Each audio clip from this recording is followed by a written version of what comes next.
For today's mini vlog nga pala, medyo matagal na nga rin pala itong mga video ko. Dahil February na nga pala tayo ngayon at noong January pa nga pala ito nung Ata-Atihan Festival dito sa Kalibo. Hindi ko na nga rin pala sana ito edit itong video na to, kaso sayang naman yung mga memories namin nung Ata-Atihan. Dahil sa dami rin nga pala ng mga pinagagawa ko, kaya hindi ko na nga rin pala ito na edit pa.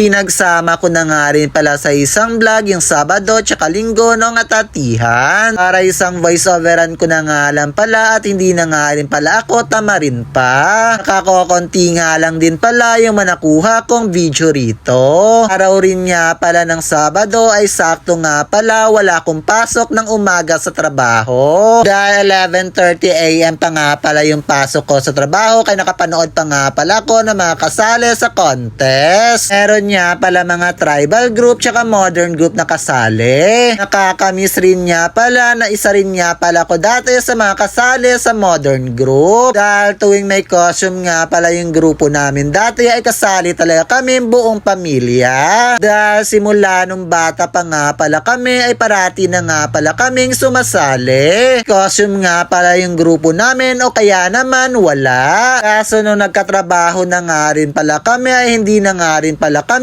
nakakasali pa. Pero kung may oras nga pala at pwede kaming makasali ay sasali talaga kami. Pagkatapos nga pala namin manood ay naghanap na rin nga pala kami ng pwede naming kainan. Dito nga pala kami kakain sa Suleng. Kaya dito nga pala kami kakain dahil sakto rin nga pala nung napadaan kami ay wala pa rin nga palang masyadong kumakain pa. Buti na nga lang pala na una kami rito dahil medyo dumadami na nga rin pala yung mga taong pumapasok. Kailangan ko na nga rin pala kasi makauwi dahil may pasok pa nga pala ako ng 11:30 AM. Sabado pa rin nga pala ito at nung gabi nga pala ay nagaya yung pinsan namin na pumunta rito sa Magsaysay Park. Dahil manonood raw kami ng pyro musical firework display. Kala ko rin nga pala ay manonood lang nga pala kami ng firework display.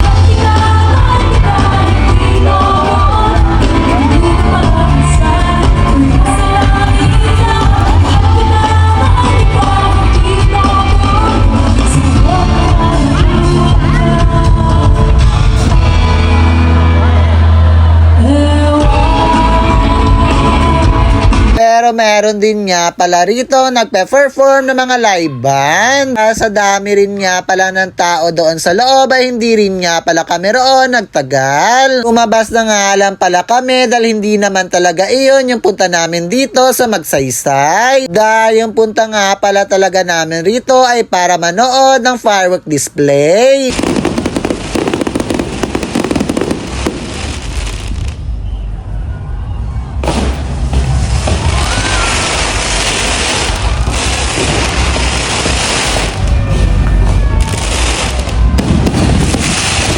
Pagkatapos nga pala namin manood ng firework display, naghanap rin nga pala kami ng pwedeng kainan ng lugaw. Wala rin nga pala kaming mahanap dito sa malapit, kaya pumunta nga pala kami ng Capitol. Dahil 24 hours nga daw pala na bukas yung lugawan doon. Pero nagbago nga pala yung isip namin at instead na lugaw ay burger na lang yung kakainin namin. Dahil meron din nga pala ritong malapit na bukas na nagtitinda ng burger. Tama rin nga pala yung pagkakatanda ko ay mga nasa launa rin nga pala ito ng madaling araw. Kailangan ko na nga rin pala nito makauwi dahil 5:30 AM din nga pala yung pasok ko sa trabaho. Kwento ko rin nga pala kinaumagahan ay pumasok nga rin pala ako sa trabaho. Kahit medyo bangag pa nga pala ako sa mga pinaggagawa namin ng Sabado ng gabi. Kaya nung pumasok nga pala ako nito ay sobrang antok ko rin nga pala sa trabaho. Buti Buti na nga lang pala ay maaga nga pala yung labas ko sa trabaho. Kaya makapagpapahinga pa nga pala ako bago ulit pumunta ng Kalibo para sa prosesyon. Dahil sa araw ng linggo nga pala yung katapusan ng Atatihan Festival. Nung oras na nga rin pala ako nakapunta rito sa Kalibo dahil medyo napasarap nga pala yung tulog ko. Buti na nga lang pala ay nakahabol pa nga pala ko rito sa mga kasama ko. Kaya dito na lang muna yung 2 araw ko ng Atatihan Festival dito sa Kalibo. Paalam!